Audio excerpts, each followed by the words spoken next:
And the crackdown against anti-Semitism on campuses continues. Brown University is now facing a pause in federal funding. The Trump administration now planning to halt more than $500 million in grants and contracts for the Ivy League school. Here with us now is Douglas Murray. He is a New York Post contributor and author of a new book that is out tomorrow. It's called On Democracies and Death Cults, Israel and the Future of Civilization. And I spent some time listening to some pre-interviews that you've done. And I felt like your book is kind of perfect timing for this moment, because we're not just talking about this problem in Israel. We're talking also about this problem, not of so much violence, but in terms of the radicalism on campus. And here are 5 of the universities that are facing some of these pauses in federal funding: Columbia, Penn, Harvard, Princeton, and now Brown. More to come? Yeah, I hope so. I mean, first of all, what I've tried to do in my book is explain, first of all, what happened on October the 7th, 2023. I went there straight away and reported firsthand from the war. But all the time I was covering the war in Israel, Gaza, Lebanon, I always had this thing of like, why back home in America have so many people sided with the death cult? Why have so many people, when Israeli women have been raped, decided to side with the rapists? Why have so many people decided to side with the terrorist group, Hamas? And this is one of the questions I ask, and I think I try to answer in the book. And one of the epicenters of this has been American college campuses. These are people who are the contemporaries of people like the people who were dancing at the Nova Party in the early hours of the morning on October the 7th, when the terrorists came in and massacred them. But instead of having sympathy with their contemporaries in Israel, they decided from the 7th itself, on campuses like Columbia and elsewhere, to side with the killers, to side with the death cults.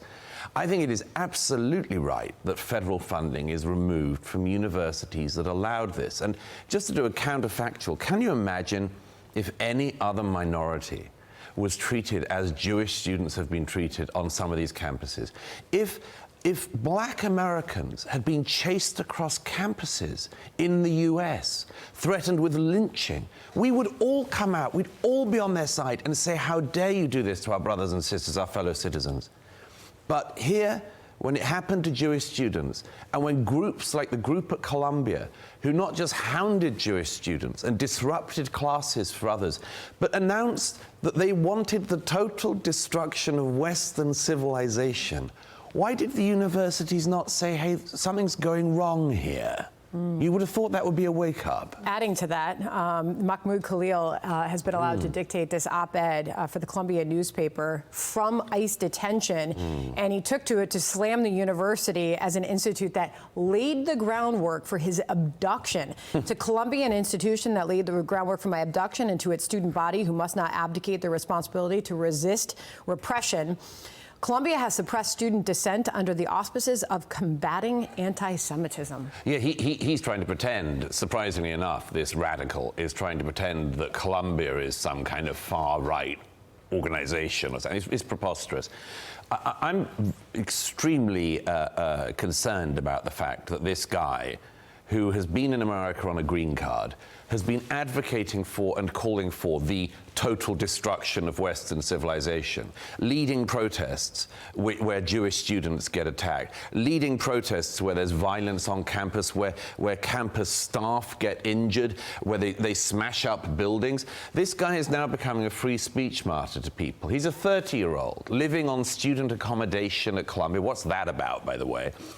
And I don't know, maybe he's learning that you shouldn't come to America and advocate for the overthrow of this civilization without consequence. But the thing that really concerns me, and a point I've tried to make a few times, in fact, I went to speak at Columbia on Friday, and it was wonderful to see the good students, you know, because there are always good students among this matter, but really in the intelligent ones. I said to them, you know, I want to hear people saying the name of this guy, Mahmoud Khalil, if they have spent the last 18 months talking about Eden Alexander, a 21-year-old from New Jersey who has been held, actually kidnapped, actually abducted, actually tortured, and held in a Hamas dungeon in Gaza for the last 18 months. And if these people who suddenly said, oh, free Mahmoud Khalil and all this sort of thing, If they've been talking about the abducted 21-year-old Eden Alexander from New Jersey for the last 18 months, then I'm willing to hear them talk about this Khalil guy.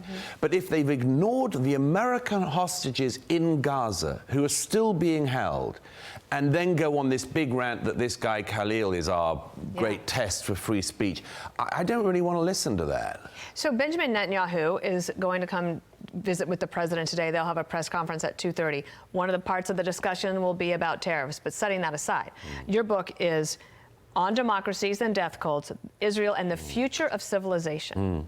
How important are these meetings that Netanyahu is having now that the Biden administration is in the back? I'm hoping that, I mean, there's some kind of move forward towards a resolution of the conflict. But as I say in the book, there's been endless cycles of this conflict between the Hamas and the Israelis, because the Israelis have never been allowed to destroy Hamas. You know, the Obama administration during the 2014 war, the Biden administration for most of this war, they wanted Israel effectively to come to a ceasefire, whatever the terms, just stop the war. My view is that if a terrorist group has been elected to power, has misgoverned the Gaza for 16, 18 years, has taught their young people to annihilate and slaughter and commit genocide on their neighbors, the state of Israel. If you've been told that you can store rockets in your homes and educate the next generation into hatred, and then you start war after war after war, the thing to call for is not ceasefire. It is the destruction of Hamas, the release of all the hostages and the destruction of Hamas. It is impossible for any civilized society, whether it's Israel, America, anywhere else, to live alongside a death cult that calls for your total annihilation. That death cult has to be destroyed, whether it's in America or in Israel, and I hope it is. Love your approach of going to the regions that you are reporting on and coming back and telling us all about it. Thank you so much. Congrats on the book. Thank you. It's a great pleasure to be with you.